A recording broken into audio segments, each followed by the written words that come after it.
Hello everyone, আসসালামু আলাইকুম। আমি রেহানা পারভিন। আমার চ্যানেল রকমারি পাকের ঘর থেকে আপনাদের সবাইকে আমন্ত্রণ। আজকে আমি চিকেন বিরিয়ানি নিয়ে আপনাদের মাঝে চলে আসলাম। আশা করি ভালো লাগবে। তাহলে চলুন বিরিয়ানিটা আমি কিভাবে রান্না করছি শেয়ার করি। প্রথমে এখানে আমি হাফ কেজির বেশি পেঁয়াজ নিয়েছি। পেঁয়াজটাকে বেরেস্তা করে তুলে নিব। ওই প্যানেই চিকেনটাকে বনে নিব। এই যে দেখেন পেস্টটা এরকম গোল্ডেন কালার হয়ে গিয়েছে। এখন আমি তুলে নিয়েছি। তারপর ওখানে প্রায় হাফ কাপের বেশি তেল হবে। ওই তেলের ভিতরেই আমি চিকেনটাকে দিয়ে দেবো। চিকেনটাকে আমি এর আগে সুন্দর করে ধুয়ে পানি জড়িয়ে নিয়েছি। তারপর দিয়ে দিচ্ছি 250 গ্রামের মতো টক দই, কোয়ার্টার কাপ আদা বাটা, কোয়ার্টার কাপ রসুন বাটা দিয়ে দিলাম। আর দিয়ে দেবো বাকি মশলা। আজকে আমি এটা মিক্স মশলা দিয়ে রান্না করব। আমি বরাবরই নিজের হাতের মশলা দিয়ে রান্না করি। আজকে ভাবলাম কিনা মশলা দিয়ে রান্না করব, তাই আপনাদের সাথে শেয়ার করছি। যেখানে আমি 2 কেজি 2.5 কেজির মতো চাল নিয়েছি, 2 প্যাকেট মশলা নিয়েছি, চিকেন নিয়েছি 3 কেজির বেশি। সব মশলাকে যে ঢেলে দিলাম, দিয়ে হাতে ভালো করে মেখে নিতে হবে। কিছুক্ষণ ম্যারিনেট করে রাখতে পারেন, তাহলে আরও বেশি ভালো হয়। তারপর দিয়ে দিলাম 2 টেবিল চামচ সয়া সস। টমেটোর সসও দিতে পারেন আপনি চাইলে, খেতে ভালোই টেস্টি হয়। তারপর দিয়ে দিলাম পরিমতো লবণ। আর বাকি মশলাগুলি আমি সব একে একে দিয়ে দিব। দিয়ে সুন্দর করে হাতে মাখিয়ে নিব।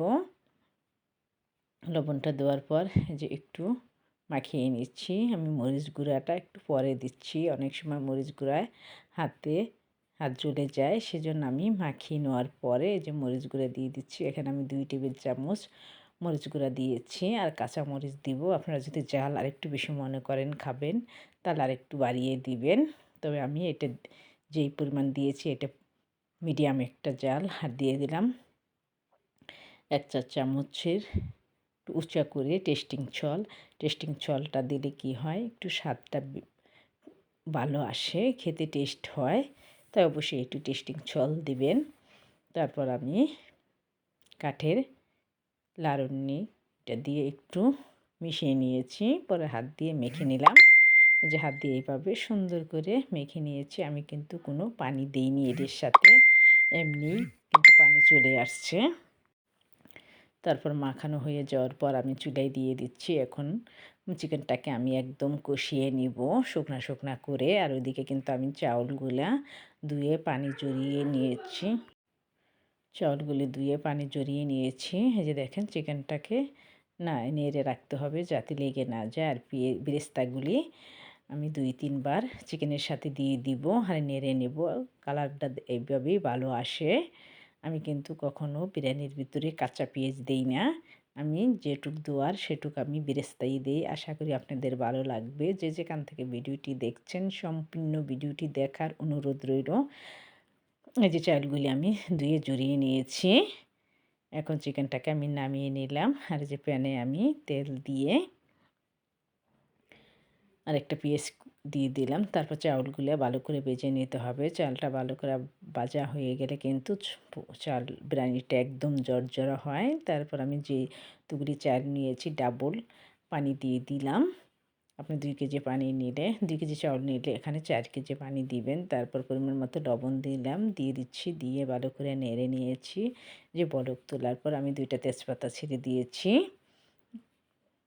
কারণ মশলাটার ভিতরে কিন্তু সব কিছুই থাকে। আপনি চাইলে একটু এলাচ দারচিনিও দিতে পারেন। তবে আমি 2টা দারচিনি আর 2টা তেজপাতা দিয়েছি, আর কিছু দেই নাই। তারপর আমি 2 টেবিল চামচের মতো চিনি দিয়ে দিলাম। দিয়ে ভালো করে নেড়ে চিকেনটা দিয়ে দিব। আশা করি আপনাদের ভালো লাগবে। সম্পূর্ণ ভিডিওটি দেখার অনুরোধ রইল।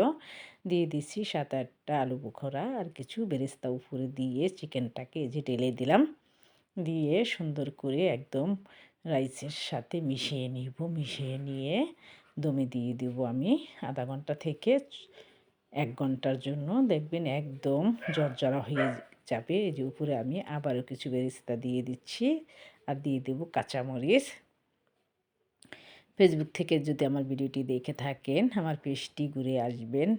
যদি ফলো দেওয়া থাকে তাহলে অসংখ্য ধন্যবাদ, আর যদি ফলো দেওয়া না থাকে তাহলে প্লিজ আমার পেজটি ফলো করে পাশেই থাকবেন। দিয়ে দিলাম উপরে বেশ কিছু কাঁচামরিচ দিয়ে আমি ডেকে রেখে দিব। চলে আসবো 40 মিনিট পর।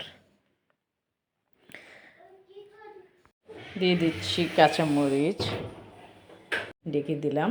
40 মিনিট পর ফিরে আসছি। ফিরে এসে এই যে দেখেন আমি একটু উলট পালট করে দিচ্ছি, নিচেরটা উপরে দিয়ে দিচ্ছি আর উপরটা নিচে দিয়ে দিচ্ছি। দেখেন বিরিয়ানিটা দেখতে কত লোভনীয় হয়েছে আর একদম জর্জরা, এত পারফেক্ট হয়েছে। রেসিপিটি ফলো করে একবার হলেও করে খেয়ে দেখবেন।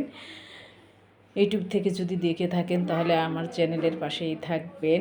যদি একটু হলেও ভালো লেগে থাকে আমার চ্যানেলটি সাবস্ক্রাইব করে আমাকে এগিয়ে যেতে সাহায্য করবেন। আজ এখানে আসতে পেরেছি আপনাদের ভালোবাসায়। আপনাদের ভালোবাসা ছাড়া কিন্তু আমি এগিয়ে যেতে পারবো না। ইউটিউব থেকে যদি দেখে থাকেন তাহলে আমার চ্যানেলটি সাবস্ক্রাইব করে পাশেই থাকবেন। আশা করি আমাকে উৎসাহিত করবেন যাতে আমি যেন আপনাদের ভালো ভালো রেসিপি উপহার দিতে পারি। এই যে দেখেন আমি বেরিয়ে নিয়েছি, মাঝে একটা টমেটো ফুল দিয়েছি। আজকে এখানে বিদায় নিচ্ছি। আল্লাহ হাফেজ।